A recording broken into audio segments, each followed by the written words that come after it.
Hello అండి, welcome to Lakshmi's divine and kitchen. ఇప్పుడు అందరికీ ఉన్న సమస్య హెయిర్ ఫాల్ అవ్వకుండా, హెయిర్ గ్రోత్ కోసము, స్కిన్ డ్రై అవ్వకుండా బాగా షైనీగా రావటం కోసం అని చెప్పని నేను అవిసె గింజలతోటి ఒక జెల్ చేసి చూపిస్తానండి.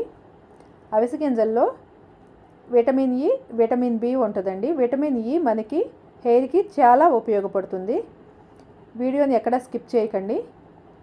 ఇప్పుడు దీనికి కావాల్సింది ఒక పావు కప్పు అవిసె గింజలు, 2 కప్పుల నీళ్ళు. ఈ మెజర్మెంట్స్ కరెక్ట్గా కనుక వేసుకున్నామంటే జెల్ పర్ఫెక్ట్గా వస్తుందండి. పావు కప్పు అవిసె గింజలు, 2 కప్పుల నీళ్ళు. దీన్ని ఒకసారి ఇలా కలుపుకొని స్టవ్ మీద మీడియం ఫ్లేమ్ పెట్టుకొని ఉడికించుకోవాలండి. ఒక 10 మినిట్స్ పట్టింది నాకు ఇది జెల్ రెడీ అవ్వటం కోసం అని చెప్పని. ఇలా స్పూన్ తోటి కలుపుతూనే ఉండాలి. నురగ వస్తుంది కదా, ఈ నురగ ఇంకొంచెం థిక్ అవ్వాలి. థిక్ అయిందాక కలుపుతూనే ఉండండి. చూడండి, కొంచెం థిక్గా వచ్చింది కదా.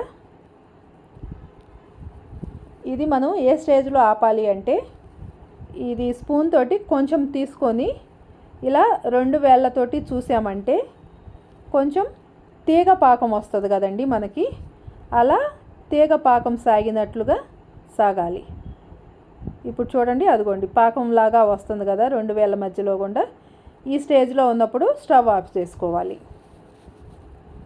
ఇంకా ఎక్కువసేపు కనుక మనం ఉడికించామంటే అది జెల్లు గట్టిగా అయిపోతుంది కనుక ఈ స్టేజ్లో ఆఫ్ చేసుకోవాలి. ఇది చల్లారే కొద్దీ గట్టిగా అయిపోతుందండి. మనం వడగట్టుకోవటానికి కూడాను కిందకి రాదు. అందుకే వేడిగా ఉన్నప్పుడే వడగట్టుకోవాలి. ఒక స్ట్రైనర్లో అయినా లేదా ఒక క్లాత్లో అయినా వడగట్టుకోవచ్చు. ఇంత వేడి మీద క్లాత్ అయితే మనకి చేతులు కాలుతాయి, స్ట్రైనరే బెటరు. ఇట్లా స్పూన్ తోటి తిప్పుతూ ఉంటే కిందకి కొంచెం తిక్కుగా జెల్లు వస్తుంది. చూడండి, పడుతుంది కదా.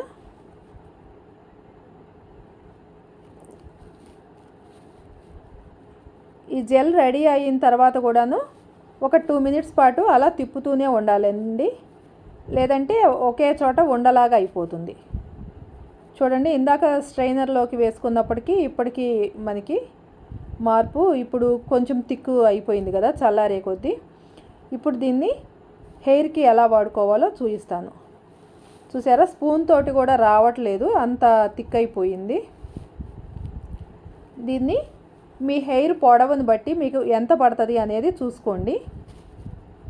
ఎక్కువ పొడవు ఉన్న వాళ్ళకి ఎక్కువ పడుతుంది, తక్కువ జుట్టు ఉన్న వాళ్ళకి కొంచెం పడుతుంది, చూసుకోండి. ఇట్లా జెల్ని ఒక బౌల్లోకి తీసుకొని 2 స్పూన్లు కొబ్బరి నూనె. మీది ఇంకా పొడవు ఉంది జుట్టు అనుకుంటే కనుక ఇంకొక స్పూన్ యాడ్ చేసుకోవచ్చు. కొబ్బరి నూనె వేసి పెట్టుకోవటం వల్ల హెయిర్ అనేది డ్రై అవ్వకుండా ఉంటుందండి. ఇట్లా బాగా మిక్స్ చేసుకోవాలి. ఈ జెల్ కొంచెం తిక్కుగా ఉంది కాబట్టి మిక్స్ అవ్వటానికి కొంచెం టైం పడుతుంది. నిదానంగా బాగా కలిసేలాగా మిక్స్ చేసుకొని హెయిర్కి పెట్టుకొని ఒక ½ అన్ అవర్ ఉండి తలస్నానం చేస్తే సరిపోతుందండి. ఇప్పుడు దీన్ని ఫేస్కి కానీ మన స్కిన్కి కానీ ఎలా వాడుకోవాలో చూపిస్తాను. ఒక స్పూను జెల్ వేసుకొని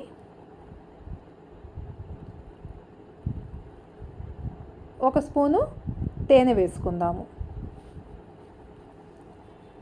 ఇది కూడాను బాగా మిక్స్ చేసుకొని ఫేస్కి, హ్యాండ్స్కి, ఎక్కడైనా సరే స్కిన్కి వాడుకున్నామంటే ఇది డ్రై అవ్వకుండా స్కిన్ బాగా షైనీగా అవుతుందండి.